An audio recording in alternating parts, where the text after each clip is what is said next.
Bonjour, bienvenue à la Fondation pour l'innovation politique. Nous sommes heureux de recevoir aujourd'hui Laurent Cohen-Tannoudji. Laurent Cohen-Tannoudji est avocat international. Bonjour. Bonjour. Vous êtes l'auteur de nombreux ouvrages. On a un souvenir particulier pour Le droit sans l'État, qui est un livre qui nous a tous beaucoup marqué, beaucoup inspiré, qui est devenu un classique. Nous vous recevons aujourd'hui pour parler de votre nouvel ouvrage, qui est un essai nerveux, tonique, je dirais très dans l'actualité, mais en même temps prenant appui sur une question historique majeure. Donc c'est à la fois très actuel et très profond en ce qui concerne l'interrogation. Le livre s'appelle « What's wrong with France ?» que l'on pourrait traduire par « Qu'est-ce qui ne va pas avec la France ?» ou « Qu'est-ce qui ne va pas en France ?»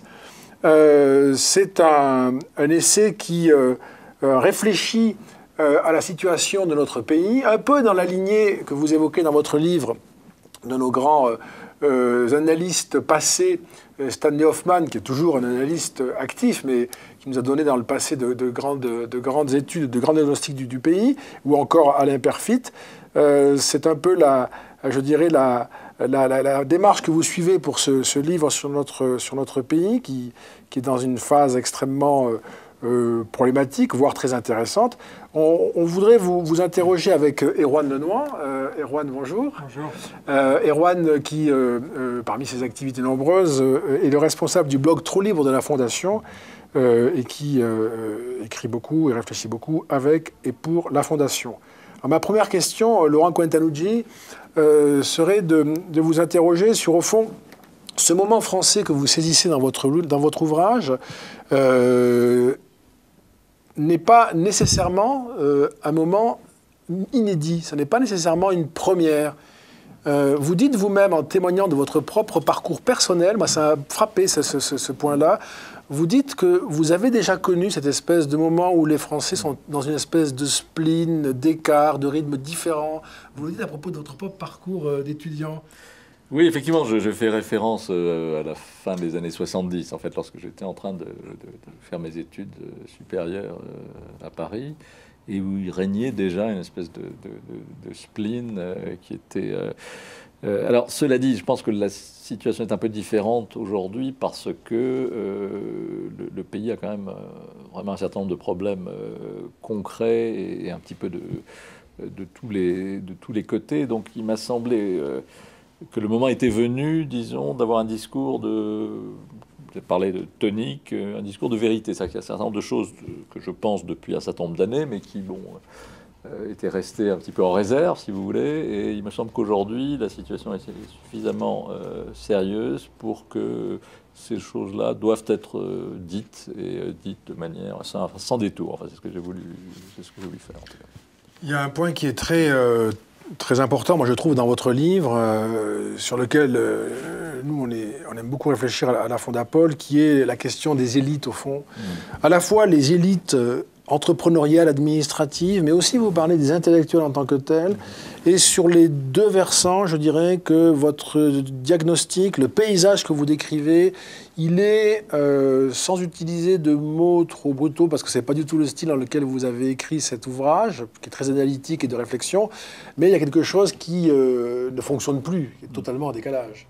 Voilà, alors je crois qu'il faut... je voudrais revenir au fil conducteur. Donc d'abord cette question qui peut paraître un peu provocatrice, « What's wrong with France ?» Vous noterez qu'il y a des guillemets dans le titre. C'est-à-dire qu'en fait, c'est la question que me pose très souvent, de plus en plus souvent, à l'étranger, où je suis beaucoup par mes activités professionnelles, plutôt des amis de la France, des gens qui aiment la France, qui connaissent la France, qui ont vécu en France et qui se demandent, s'inquiètent un peu, et qui disent « Mais qu'est-ce qui se passe chez vous? Qu'est-ce qui ne tourne pas rond chez vous ?» Et à force de répondre les 3 ou 4 banalités d'usage, j'ai voulu un petit peu essayer de creuser. Et le fil conducteur qui me semble être, enfin en tout cas ce qui est celui du livre, c'est de dire ce qui ne va pas, c'est que la France, on le sait, a un problème particulier avec ce qu'on appelle la mondialisation, la globalisation. Et pourquoi en est-il ainsi? Pourquoi est-ce que la France souffre plus que d'autres pays industrialisés qui sont challengés de la même manière? Et ma thèse, c'est que la mondialisation bouscule ce qui faisait en fait les piliers du modèle français, de l'excellence française, qu'il s'agisse de la centralité de l'État, de la qualité des élites politico-administratives, de notre système méritocratique, de nos valeurs républicaines, tout ce qui faisait dans l'après-guerre, disons, le cœur, les piliers du temple, si vous voulez, sont particulièrement mis au défi par la globalisation au sens très large. Hein. Voilà. Donc ça, c'est alors effectivement, on arrive au système aristocratique, aux élites, aux intellectuels, de fil en aiguille par ce prisme-là. Oui. C'est très difficile, quand on suit votre analyse, c'est très difficile de détacher ce modèle français, pour le dire comme cela, de gouvernement et ce modèle de communauté politique de cette imbrication étroite entre l'État, qui joue un rôle effectivement central, on le sait, majeur, et des élites qui sont toutes organisées autour de l'État. Pas nécessairement pour faire carrière dans l'État d'ailleurs, mais tout autour des normes de l'État, de la culture de l'État, de ses catégories au fond. Et c'est ça qui... Voilà, ce que je dis, c'est que le modèle français, en fait, était conçu pour une société homogène, structurée autour d'un État fort et performant, et dans un monde, en fait, d'États-nations qui interagissaient les uns avec les autres. Et ces trois éléments ne sont plus, en réalité. La société devient de plus en plus hétérogène, voire divisée. L'État est en perte de vitesse à sous différents aspects, et puis le monde est de plus en plus globalisé. Et, voilà. Et donc on a vraiment du mal à adapter ce modèle qui fonctionnait très bien dans cet univers-là au nouvel univers, et c'est ce que j'essaye d'illustrer sur toute une série de sujets. J'étais un peu, moi, injuste quand j'ai dit tout à l'heure, d'une phrase trop rapide, aussi bien les élites entrepreneuriales qu'administratives ou intellectuelles, puisque vous dites non, justement. Oui, voilà ce que je dis. Alors, ma critique des élites, elle est double. D'une part, ce que je constate, c'est que le système des grandes écoles, enfin, dont je suis moi-même issu, donc il ne s'agit pas est un système qui a été conçu donc, par la République pour, en fait, sélectionner les cadres de la nation, encore une fois dans un univers où tout était national d'une certaine manière. Bon. Mais aujourd'hui, ça ne fonctionne. Aujourd'hui, c'est devenu en fait une machine à fonctionnariser les élites. C'est-à-dire qu'il y a une proportion excessive des meilleurs éléments issus du système secondaire français qui vont dans ce système avec finalement une formation, y compris mentale, de fonctionnaires ou de hauts fonctionnaires. Et même s'ils vont ensuite dans le privé, voilà. Et ça, c'est au détriment, je crois, de métiers de formation plus entrepreneuriales, plus créatifs, plus technologiques, etc. Je crois que ça, il faut en prendre une vue un peu systémique pour voir l'effet que ça peut avoir, le coût d'opportunité que ça peut représenter pour le pays. Je partage totalement votre analyse sur la déstabilisation du modèle français, en tout cas de ses piliers. J'ai une première question à cet égard, c'est en quoi cette déstabilisation est réellement spécifique à la France? Que David Cameron, quand il a été élu en 2010, si ma mémoire est bonne, son programme portait un peu ce message en disant on va faire la Big Society parce que l'État britannique a été déstabilisé par la mondialisation, il est plus capable de s'adapter au monde et donc on va investir la société.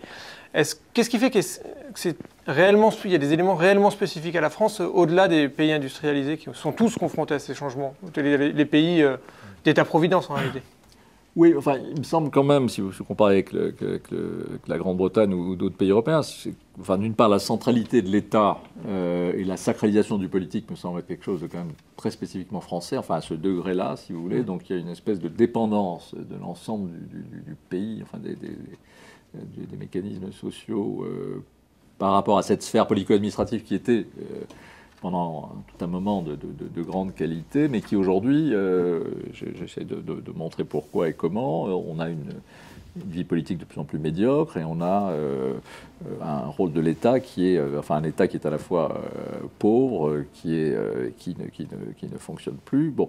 Premier élément, le système des grandes écoles est également très spécifique à la France, une espèce de cassure entre le monde universitaire et les grandes écoles, et leur côté extrêmement national. L'Angleterre a l'avantage de la langue également, enfin, c'est quand même un atout considérable en termes d'ouverture, de perméabilité. Voilà, donc on pourrait citer d'autres, également l'attitude par rapport au marché, à l'économie de marché. Enfin voilà, on pourrait citer d'autres éléments, mais je pense que c'est quelque chose qui caractérise la France particulièrement. Et est-ce qu'il vous semble qu'aujourd'hui les Français partagent votre constat en se disant qu'il faut changer, ou à l'inverse, comme on pourrait le penser, ils se tournent massivement vers le Front National parce qu'ils recherchent, ils sont en demande de cette homogénéité qui a disparu, de cette stabilisation qui n'existe plus et de cette consécration de l'État-providence qui n'existe plus. Et qu'est-ce qu'on peut en tirer comme leçon sur les capacités de la France à se rénover aujourd'hui?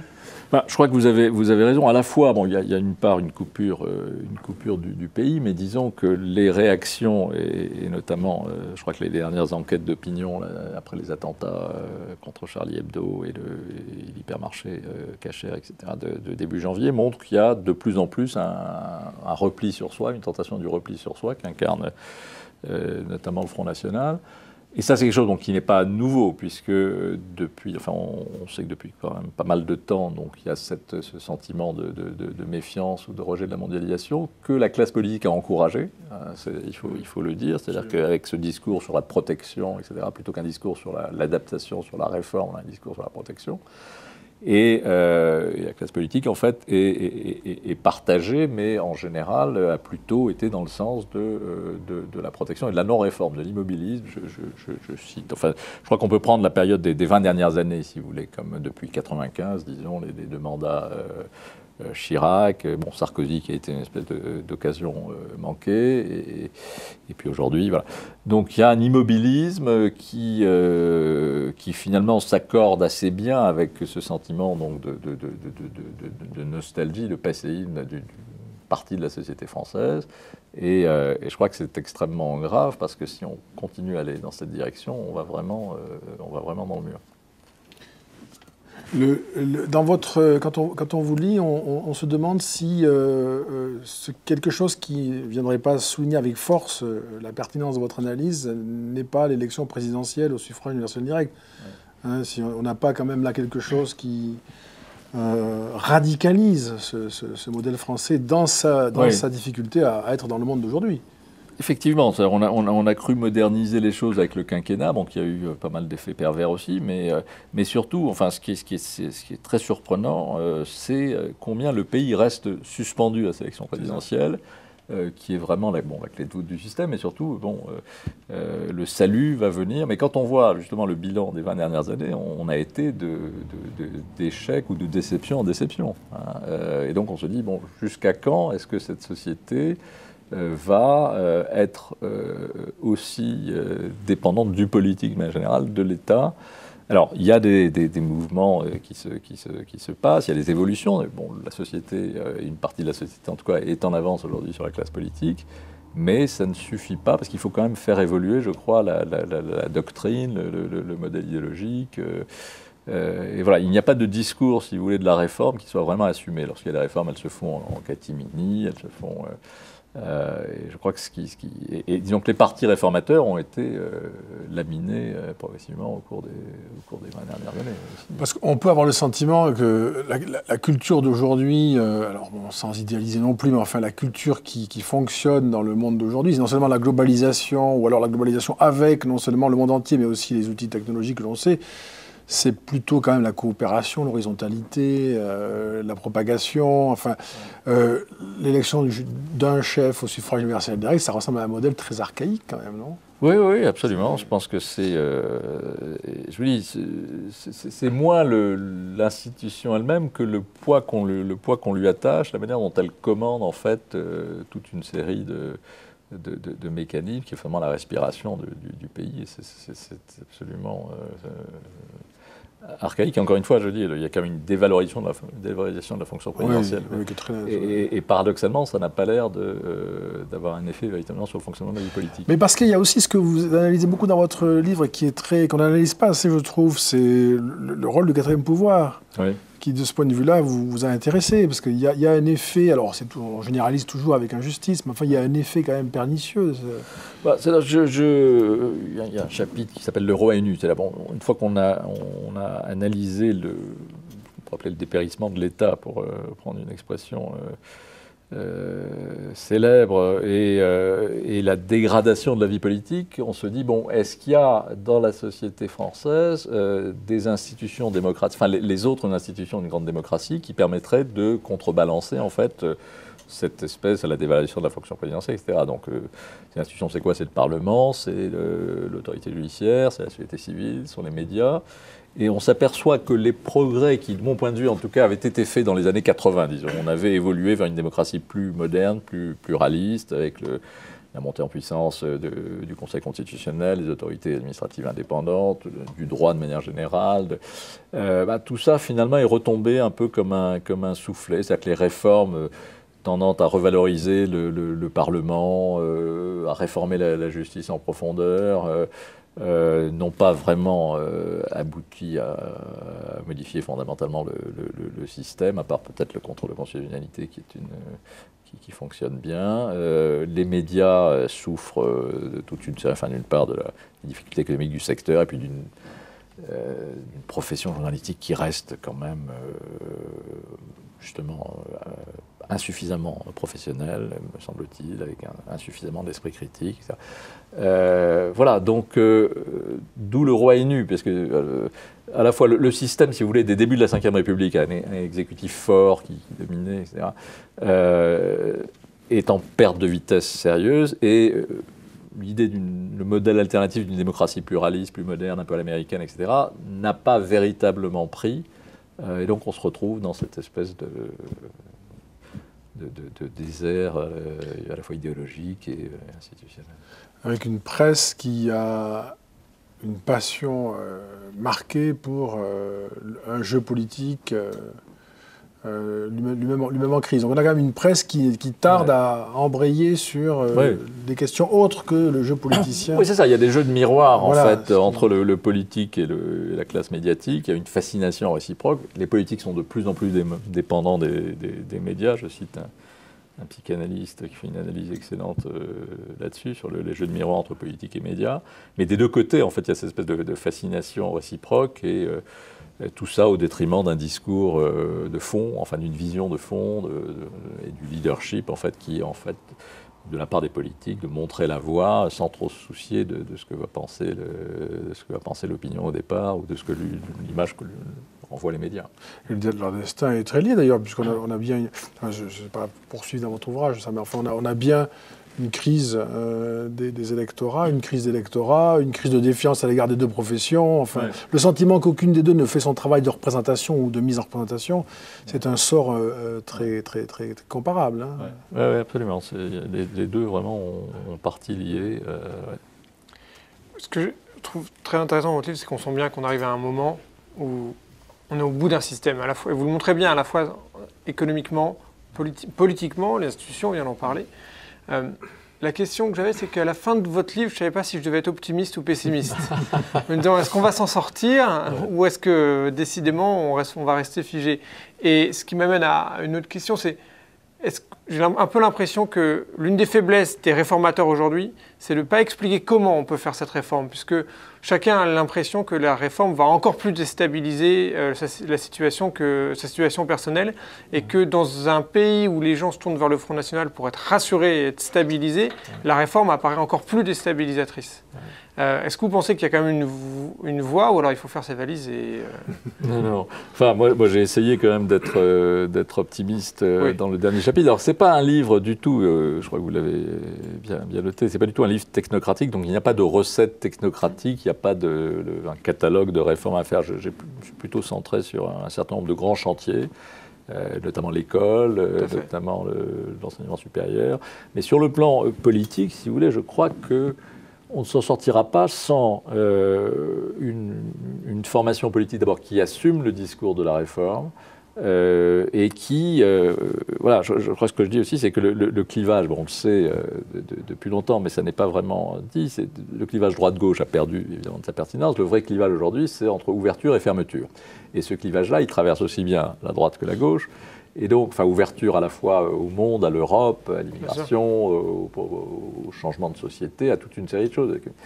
Et tant qu'il n'y aura pas, si vous voulez, une représentation politique de ce parti de l'ouverture et de la réforme qui devra prendre un peu de la droite et un peu de la gauche, et ça paraît totalement... Alors, peut-être que c'est ça qui vous rend pessimiste, parce que ça ne se produira jamais, mais je crois que c'est vraiment la condition sine qua non de faire évoluer les choses. Ça suppose effectivement également d'avoir un certain nombre d'aller quand même au clash avec un certain nombre de forces d'immobilisme, de corporatisme. Bon, on a vu la loi Macron, bon, mais ça reste extrêmement minuscule par rapport aux enjeux. Je pense qu'il va falloir vraiment prendre à bras le corps des problèmes et des blocages beaucoup plus importants que le travail de dimanche. Exactement, mais est-ce que c'est pas d'autant plus révélateur, une réforme qui était finalement relativement marginale, a conduit le ministre et le gouvernement à reculer. Le ministre a reculé dans un premier temps, le gouvernement a passé en force.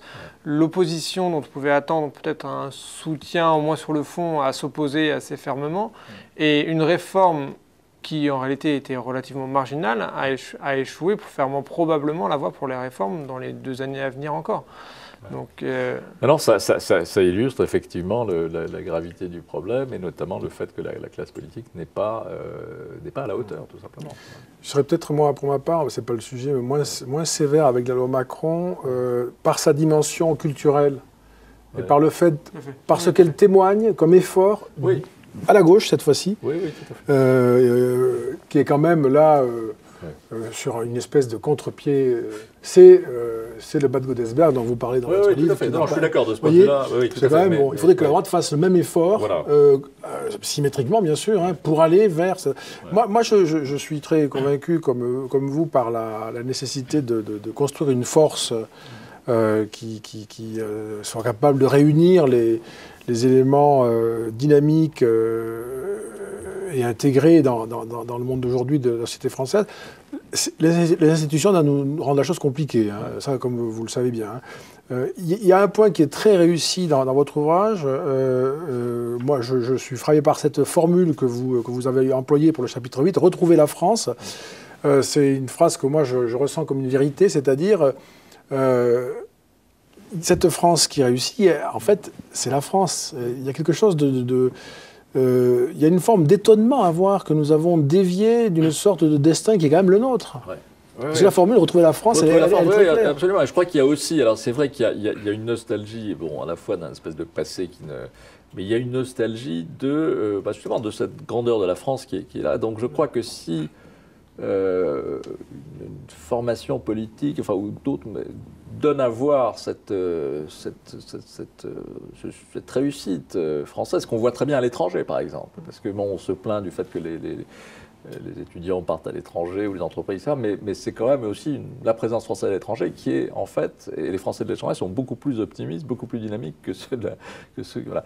Et donc, je crois que si on donnait à voir cela de différentes manières, là je cite simplement l'ouverture de ce chapitre, une représentation au Châtelet, où les gens, qui arrivaient en pleine débâcle politique de la rentrée, et les gens se sont levés, non seulement pour applaudir le spectacle, mais parce que, enfin, quelque chose qui rappelait, disons, je ne parle plus de Cherbourg, donc les années 60, cette période, cet âge d'or, etc.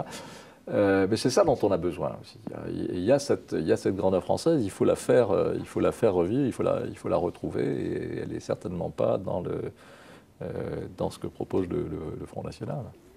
Mais ce qui est très pertinent et puissant dans cette formule, je trouve, c'est que retrouver la France, c'est une formule qui emporte avec elle, je dirais, la musique que l'on entend, c'est comme répondre à une nostalgie, on est de dire, retrouver quelque chose, mais non pas en revenant, mais au fond en reconnectant avec cet esprit conquérant, d'innovation, d'ambition, parce que on sait que ce pays, s'il y a quelques pays dans le monde qui ont été à l'aise dans le monde, justement, on en fait partie. Oui, absolument.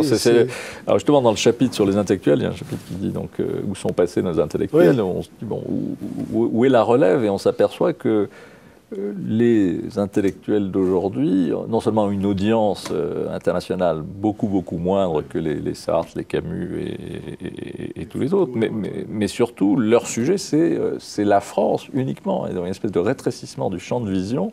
Et bien évidemment, cette France-là, en tout cas, n'intéresse pas beaucoup de monde. La France du principe de précaution, de la présidence normale, de la croissance zéro. Enfin, c'est pas. Donc voilà, il faut vraiment, comme vous dites, retrouver une ouverture, retrouver de l'audace, retrouver un certain cosmopolitisme, retrouver.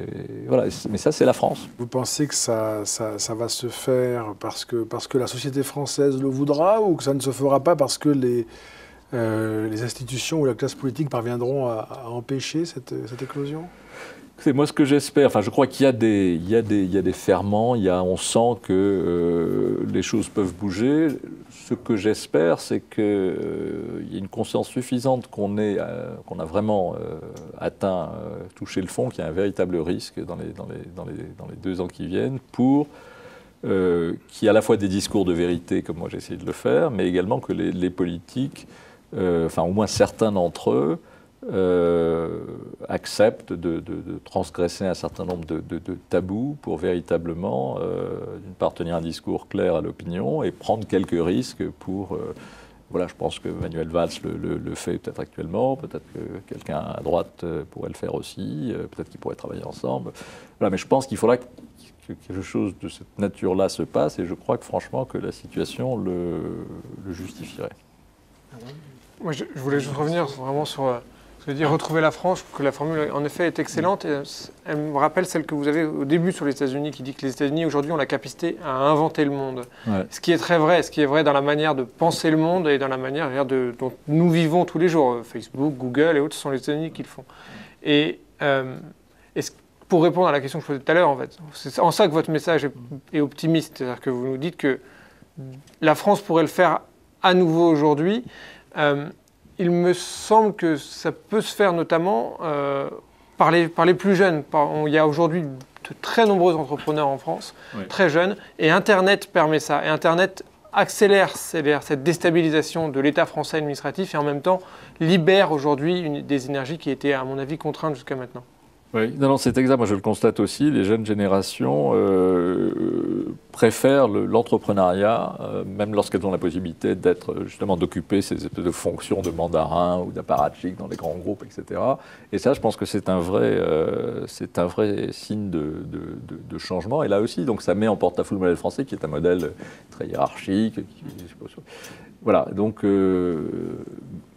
alors, la société donne le change, il faut quand même à un moment qu'il y ait une expression politique de ça qui soit assumée. Absolument. Merci Laurent Konaté-Mudji. Merci de votre invitation. What's Wrong with France chez Grasset. Voilà, merci beaucoup.